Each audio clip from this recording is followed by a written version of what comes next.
Stewart Friesen tests the Chevrolet next-gen car on dirt. Several teams have sponsor news, drivers on the move, and more. Coming up next. Alright guys, before we get started, I want to thank you guys. We just went over 1,600. That's really cool. But if you're not subscribed, please feel free to subscribe. Hopefully I'll earn that subscription today. Okay, let's get into it. Stewart Friesen has tested the Chevrolet next-gen car on dirt, and I thought that was interesting for two reasons. He's testing it because they're doing a tire test, trying to figure out the tire they want to use for Bristol. But also, he was driving a Chevrolet, and to my knowledge, he's a Toyota guy, so I need to look into that and see what's going on with that. But I thought that was really interesting. Several teams have new sponsors to announce. Let's start off with the big one. Stewart HAAS Racing and Mahindra have come to an agreement to sponsor Chase Briscoe for several races. It will be the first time he has had a major sponsor for several races, so big news for him going forward. And Adam Stern also reported that several other teams were trying to get that sponsor as well. So there was a sponsor battle to get that particular sponsor. McDonald's has announced that 2311, they are not only sponsoring Bubba Wallace for the Daytona 500, they're going to be a bigger presence on Bubba Wallace's car. And they're also going to sponsor Bubba Wallace's teammate, Kurt Busch, in the 45. So there will be two McDonald's cars next year, the 45 and the 23. For Stewart HAAS Racing. And Jesse Awuji and Emmett Smith have announced that they have got a sponsor for their Xfinity team, and that is Equity Prime Mortgage. So that will be, and they've released the paint scheme and everything, so they have a sponsor going forward. So big news for that Xfinity team. And Discount Tire has announced it will not only sponsor the 2 car next year, which will be Austin Cindric, but it will also sponsor Ryan Blaney. So Ryan Blaney and Austin Cindric will be the Discount Tire guys next season. And in driver news, Kaulig has its other driver in the Xfinity Series, and it will be Landon Castle.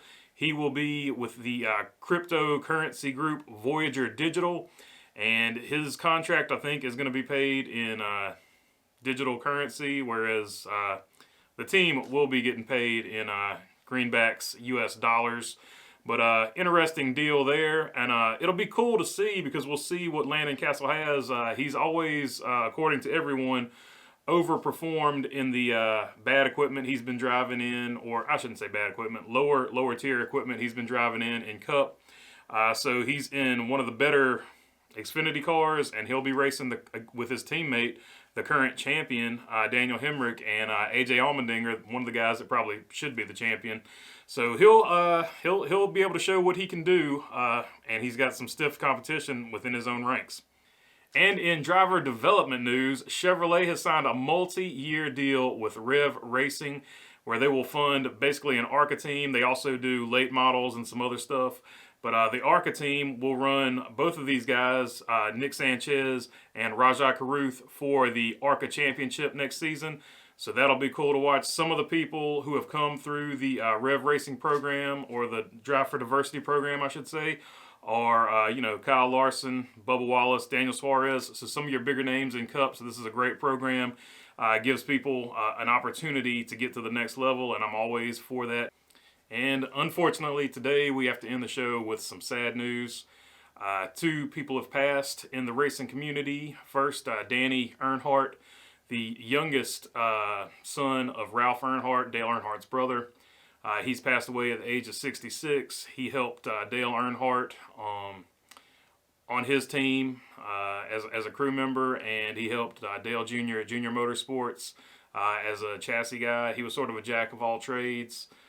So that's tough for them. So keep them in your thoughts and prayers. And also, we've lost Al Unser Sr. I'm not a huge IndyCar person, but Al Unser Sr. is one name that I do recognize. He won the Indianapolis 500, I think 3 or 4 times, and he actually raced in NASCAR. He raced 5 races in NASCAR. I think most of them were at Riverside. And I think every single one of them he got a top 10 in. So he was a NASCAR racer as well. So he was one of those guys that would sort of jump in anything. And he was an IndyCar, 2-time IndyCar world champion. I know that for sure. sad times. So keep all of those people in your thoughts and prayers. Yeah, hate to end it like this, but yeah.